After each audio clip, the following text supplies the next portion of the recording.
बृहन्मुंबई महापालिकेच्या नवनियुक्त महापौर रितू तावडे आणि उपमहापौर संजय घाडी यांचे मुख्यमंत्री देवेंद्र फडणवीस आणि उपमुख्यमंत्री एकनाथ शिंदे यांनी पुष्पगुच्छ देऊन अभिनंदन केले। महापौर व उपमहापौर निवडीनंतर दोन्ही नेत्यांनी माध्यमांशी संवाद साधत मुंबईच्या विकासाबाबतची भूमिका स्पष्ट केली। मुख्यमंत्री देवेंद्र फडणवीस म्हणाले की महापौर, उपमहापौर व सर्व पदाधिकारी महापालिकेला योग्य दिशा देतील आणि सामान्य मुंबईकरांची स्वप्ने पूर्ण करण्यासाठी काम करतील। या सभागृहाच्या गॅलरीत मी पहिल्यांदाच बसून कामकाज पाहिले।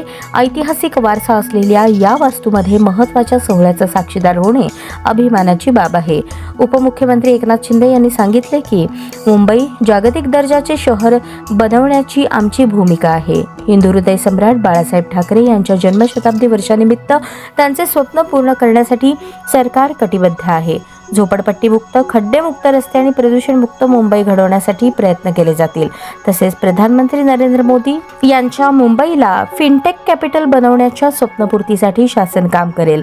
महापौर आणि उपमहापौरांच्या निवडीमुळे मुंबई महानगरपालिकेच्या कारभाराला नवी दिशा मिळेल असा विश्वास यावेळी व्यक्त करण्यात आला।